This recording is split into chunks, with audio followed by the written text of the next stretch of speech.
A'udzu billahi minasy syaithanir rajim.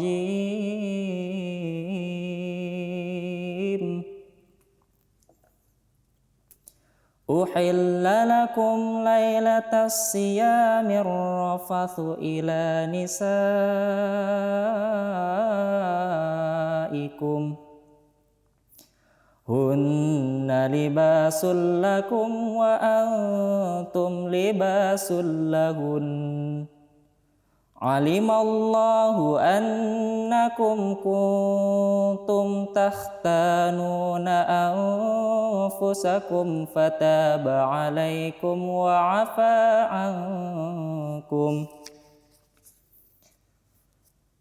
Fal'ana bashiruhunna wabtaghu ma kataballahu lakum wa kulu washrabu hatta yatabayyana lakumul khaytul abyadu minal khaytil aswadi minal fajr thumma atimmus siyama ilal lail wala tubashiruhunna wa antum aakifuna fil masajid. Tilka hududullahi fala taqrabuha. Kadzalika yubayyinullahu ayatihi linnasi la'allahum yattaqun. Artinya, dihalalkan bagimu pada malam puasa bercampur dengan istri-istrimu. Mereka adalah pakaian bagimu dan kamu adalah pakaian bagi mereka. Allah mengetahui bahwa sesungguhnya kamu senantiasa mengkhianati dirimu sendiri, lalu Dia kembali kepadamu dengan kasih sayang dan Dia memperbaiki kesalahanmu. Maka sekarang campurlah dengan mereka dan carilah apa yang ditentukan Allah bagimu. Dan makanlah dan minumlah hingga tampak jelas kepadamu benang putih dan benang hitam dari fajar. Kemudian sempurnakanlah puasa sampai malam dan janganlah kamu bercampur dengan mereka ketika kamu beritikaf dalam masjid-masjid. Inilah batas-batas ketentuan Allah, maka janganlah kamu mendekatinya. Demikianlah Allah menjelaskan hukum-hukumnya bagi manusia supaya mereka terpelihara dari segala keburukan. Jazakumullah. Assalamualaikum warahmatullahi wabarakatuh. ऐ हुस्न के जादू मुझे दीवाना बना दे, ऐ शम्मे रुख अपना मुझे. Assalamualaikum warahmatullah. Assalamualaikum warahmatullah. Astaghfirullahaladzim. Kakak mau nanya dong, Boleh. Nanya apa, Kak? kenapa kalau kita mau puasa, kita tuh harus sahur dulu? Karena nanti kan kita kan puasa. Biar pada saat puasa kita punya energi dan kekuatan, kita makan dulu. Makannya pada saat sahur. Kalau kita nggak sahur, Kalau kita nggak sahur selama kitanya kuat, insya Allah puasanya akan lancar. Kalau sahur sama imsak itu sama atau beda, Pi? Berbeda, Kak. Kalau sahur itu adalah memulai ibadah puasa dengan makan dan minum di waktu fajar. kalau imsak, Kalau imsak itu adalah suatu pertanda bahwa waktu sahur telah selesai. Oh gitu. Berarti kalau imsak kita sudah tidak boleh makan dan minum dong, Pi? Jadi begini, Kak. Kalau azan subuh sudah berkumandang, makan dan minumnya harus sudah berhenti dan kita harus sudah siap-siap untuk memulai ibadah puasa. Sambil nunggu buka puasa, kita nonton video dulu yuk. ayo.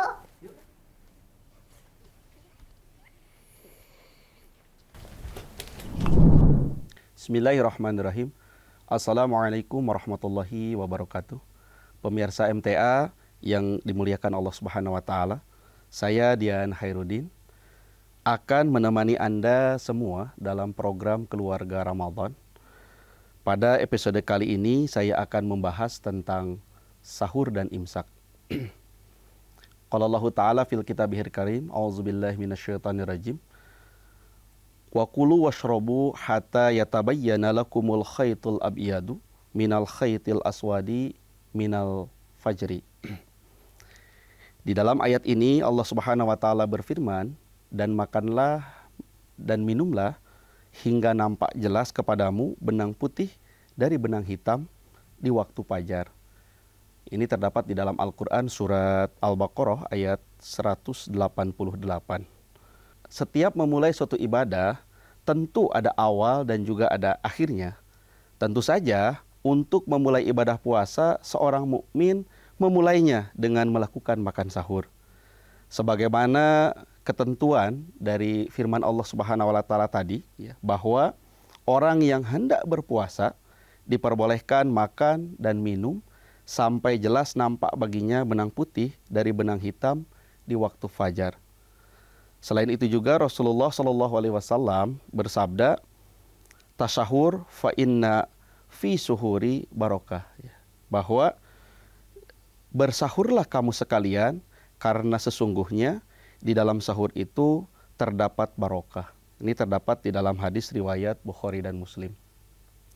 Pemirsa yang dimuliakan Allah Subhanahu Wa Taala, inilah esensi ataupun dasar di mana untuk memulai ibadah puasa kita memakan sahur ya, ataupun memulai ibadah puasa dengan terlebih dahulu menyantap sahur. Karena ya, dalam sahur itu sendiri ya, ada suatu keberkahan ya. Nah, keberkahannya seperti apa? Keberkahannya itu adalah ketika kita berpuasa pasti akan memiliki suatu kekuatan ya, tenaga ataupun energi untuk melakukan aktivitas di siang hari. Karena perlu kita ingat bahwa jangan sampai ketika kita berpuasa, ya, semua aktivitas-aktivitas di siang hari itu dihentikan. Alasannya karena saya sedang berpuasa. Tidak bekerja, misalnya ya, tidak beraktivitas lain, bermalas-malasan. Ya. Itu yang tidak baik. Nah, keberkahan daripada makan sahur itu justru adalah selain di waktu siang kita mendapatkan semangat ya untuk ataupun ruh untuk melaksanakan puasa, juga ada itikat dalam diri kita untuk meningkatkan ibadah-ibadah puasa atau ibadah-ibadah lainnya. Nah, apa sih sebenarnya manfaat makan sahur itu? Dari sisi kesehatan, ada beberapa manfaat makan sahur. Mungkin saya singgung di sini sedikit ya. Yang pertama misalnya dengan memakan sahur terlebih dahulu, maka mencegah kelelahan dan membantu meningkatkan daya ingat dan konsentrasi. Ya. Kemudian dengan memakan sahur bisa juga meningkatkan laju metabolisme basal atau secara efektif membantu mengurangi berat badan. Nah, metabolisme basal ini adalah kalori yang dibutuhkan tubuh untuk melakukan aktivitas dasar tubuh. Nah, jadi memang inilah satu keberkatan-keberkatan dalam memulai ibadah puasa dengan makan sahur. Ya. Ada juga misalnya bisa menjaga kadar glukosa darah ya saat berpuasa. Kemudian bisa juga mempertahankan pergerakan peristaltik usus ya, dan juga mencegah sembelit ataupun gangguan pencernaan. Begitu juga dengan kita memulai puasa dengan sahur ya, maka bisa juga mengurangi rasa lapar di siang hari gitu ya. Kemudian bisa juga selain minum ya ataupun makan kurma ya, kalau sebagaimana sunnah Rasulullah, juga ketika kita makan sahur maka bisa juga dengan asupan-asupan yang lain seperti cukupnya karbohidrat gitu ya, atau juga sayur-sayuran sebagai pemenuhan serat ya. Pemirsa yang dimuliakan Allah Subhanahu wa taala, kalau hanya menahan makan dan minum saja, maka tidak terbatas hanya orang Islam saja yang mampu melakukan itu. Bahkan di luar agama Islam pun pasti mereka mampu untuk melakukan puasa ya. Jadi kalau kita hanya menahan makan minum saja, tentu agama-agama lain pun bisa, ya. Tidak hanya harus orang Islam, ya. Keistimewaan dan kelebihan puasanya kaum muslimin dengan puasa di luar Islam, ya, adalah memulai puasa dengan makan sahur. Sebagaimana Rasulullah Shallallahu Alaihi Wasallam bersabda, yang diriwayatkan dari Hazrat Hazrat Amr bin As radhiyallahu ta'ala anhu, fadlu ma baina siyamina wa siyami ahlil kitabi aklahus sahari.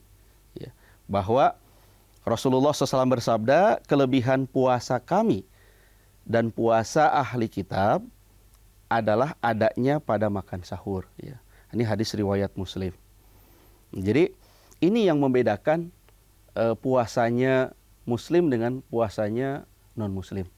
Sempat juga Hazrat Khalifatul Masih Al-Khamis, Aidatullah bin Nasir Al-Aziz, dalam suatu khutbah pernah menyampaikan, tatkala itu beliau berdiskusi dengan salah satu kawan Kristen, ya, yang mana di mereka juga ada puasa, gitu ya, ada nama istilah dalam agama mereka puasa, gitu ya. Namun tentu puasanya berbeda.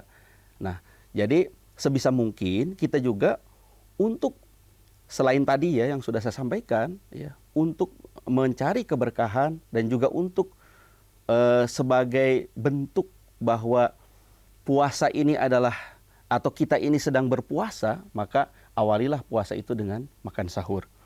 Baik pemirsa yang saya muliakan, kapan sih sebenarnya makan sahur itu lebih baik dilakukan? Apakah tengah malam atau di akhir waktu sahur? Terkait hal ini, Hadrat Rasulullah Sallallahu Alaihi Wasallam juga bersabda, An Abi Darin qala Rasulullah Sallallahu Alaihi Wasallam, la tazalu ummati bi khairin ma akharu sahura wa ajalu fitra. Dari Abu Dzar radhiyallahu ta'ala anhu, Rasulullah Shallallahu Alaihi Wasallam bersabda, senantiasa umatku dalam kebaikan selama mereka mengakhirkan sahur dan menyegerakan berbuka. Hadis riwayat Ahmad. Nah, jadi Rasulullah Shallallahu Alaihi Wasallam terbiasa melakukan makan sahur itu di akhir waktu, ya. Yang menjadi pertanyaan akhir, yakni akhir waktu sahur itu seperti apa, ya? Atau misalnya kalau di Indonesia bisa diistilahkan ada yang namanya imsak, gitu ya. Akhir waktu sahur itu ya ada yang dinamakan atau disebut dengan imsak, ya. Nah, imsak itu sebenarnya terjadinya kapan sih, ya? Nah, dari Zaid bin Thabit radhiyallahu ta'ala anhu berkata, kami sahur bersama-sama dengan Rasulullah Sallallahu Alaihi Wasallam. Kemudian kami melaksanakan salat subuh, ya. Ada seseorang bertanya, berapa lama antara sahur dengan salat subuh, wahai Rasulullah? Kemudian beliau menjawab, kira-kira bacaan 50 ayat. Ini terdapat juga di dalam hadis Bukhari dan Muslim. Jadi kisaran waktu, ya, kalau tergantung membacanya, ya, membaca ayat Al-Qur'annya. Kalau membacanya murotal mungkin bisa 15 menit lah, ya, sebelum waktu subuh. Tapi kalau bacaan-bacaannya orang Arab misalnya, ya, yang memang mengenal dengan bahasa Arab, itu bahasa Al-Qur'an, tentu 50 ayat itu sangat cepat, gitu ya, waktunya, atau sangat dekat waktunya dengan salat subuh. Pemirsa yang dimuliakan Allah Subhanahu wa taala, bagaimana sih sebenarnya pandangan menurut Hazrat Masih Maud alaihi wassalam terkait dengan waktu imsak, ya? Ada suatu pengalaman yang kemudian dibuat oleh atau ditulis, ya, oleh Hazrat Mirza Bashir Ahmad Sahib, ya, atau beliau ini adalah putra adik dari Hazrat Muslih Maud, ya, mengenai pengalaman sahabat Hazrat Masih Maud alaihi wassalam, yaitu Dr. Mir Muhammad Ismail Sahib, ya, yang mana pada sekitar tahun 1895-an, ya, Dr. Mir Muhammad Ismail Sahib ini berkunjung ke Kadian, ya, tinggal di Kadian, dan tepat waktu itu sedang melaksanakan ibadah puasa, ya, dan beliau tinggal di Kadian itu selama 1 bulan, ya. Nah, kemudian pengalaman Dr. Mir Muhammad Ismail Sahib inilah ditulis oleh Hazrat Mirza Bashir Ahmad, ya, yang mana beliau menceritakan bagaimana katanya saya melaksanakan salat tahajud, melaksanakan salat tarawih di belakang Hazrat Mirza Sahib ya. Kemudian selama 1 bulan penuh ya. Kemudian beliau juga mengajak yang dilihat atau yang yang dicatat gitu ya oleh Tuan Mir Muhammad Ismail ini adalah bagaimana kebiasaan-kebiasaan Hazrat Masih Maud alaihi wassalam, yang mana Hazrat Masih Salam biasa melaksanakan atau mengerjakan witir di awal malam ya, dan kemudian mengerjakan salat tahajud 8 rakaat ya. Bahkan sampai-sampai beliau juga menyampaikan apa yang biasa dibaca oleh Hazrat Masih Maud alaihi wassalam. Misalnya di rakaat pertama Hazrat Masih Maud salam biasa membaca ayat kursi gitu ya. Kemudian di rakaat kedua beliau juga biasa membaca surat Al-Ikhlas gitu ya. Beliau istilahnya pengalaman-pengalaman ini beliau sampaikan kepada Hazrat Mirza Bashir Ahmad. Nah, termasuk beliau juga senantiasa ketika ruku dan sujud ya, selain membaca doa yang biasa kita baca dalam sholat, juga beliau menambahkan ya membacaan yaitu ya Hayyu ya Qayyum bi rahmatika nastaghits ya. Karena beliau atau Hazrat Masih Salam itu membacanya agak sedikit keras gitu ya, sehingga terdengar oleh Dr. Mir Muhammad Ismail Sahib ya. Selanjutnya beliau juga senantiasa makan sahur setelah salat tahajud dan mengakhirkannya. Sehingga terkadang selagi makan ya berkumandang azan, dan terkadang beliau terus makan sampai azan berakhir ya. Nah, jadi ini adalah satu kebiasaan yang dilakukan oleh Hazrat Masih Maud alaihi wassalam ya, dan disaksikan oleh Dr. Mir Muhammad Ismail Sahib. Kemudian beliau juga menuturkan ya bahwa masalah yang sebenarnya adalah selama subuh sabik katanya belum nampak dari sebelah timur, makan sahur diperbolehkan. Tidak ada kaitannya dengan azan, karena waktu azan subuh itu juga biasanya ditetapkan sampai nampak subuh sabik ya. Oleh sebab itu, orang-orang pada umumnya menganggap batas sahur itu adalah azan. Karena azan subuh di Kadian dikumandangkan sampai nampak subuh sadik. Bahkan mungkin acap kali dikumandangkan sebelumnya juga, karena bisa saja keliru atau tidak kehati-hatian, atau karena tidak melihat waktu misalnya azan subuh sudah berkumandang sementara subuh sabik itu sebenarnya belum datang waktunya gitu ya. Nah, oleh sebab itu Hazrat Masih Maud alaihi wassalam tidak memperhatikan azan pada kesempatan-kesempatan seperti itu, dan terus makan sampai terbit subuh sabik. Pada dasarnya, kehendak syariat dalam masalah ini tidaklah demikian, bahwa ketika subuh sadik mulai secara ilmiah dan hisab, bersamaan dengan itu makan ditinggalkan. Melainkan kehendak syariat adalah ketika bayang-bayang putih sudah nampak di pandangan orang-orang awam, pada saat itu makan ditinggalkan. Nah, oleh karena itu ada kata ya tabayyana ya di dalam penjelasan daripada surah Al-Baqarah ayat 188. Jadi kembali lagi sebenarnya yang menjadi tuntunan dari tuntunan dari menentukan imsak itu kapan sebenarnya adalah surat Al-Baqarah ayat 188, yang mana benang putih dibentangkan ya. Ketika benang putih belum nampak, berarti itu belum waktunya untuk menghentikan makan dan minum saat menyantap sahur ya. Tapi kalau sudah mulai nampak benang putih ya dan benang hitam, maka itu yang harus segera menghentikan ya. Nah, karena mungkin ya kita bisa mengira-ngira di Arab itu kan waktu itu belum semodern zaman sekarang ya, sudah ada jam gitu ya, sudah ada handphone untuk melihat waktu gitu ya. Jadi sehingga menurut tuntunan syariat yang benar itu adalah demikian gitu ya, membentangkan dua benang putih dan hitam ya. Nah, ada juga sih tertera dalam hadis juga bahwa Rasulullah Shallallahu alaihi wasallam bersabda, jangan tinggalkan sahur sampai azan Bilal katanya, melainkan makan minumlah sampai azan Ibnu Maktum ya.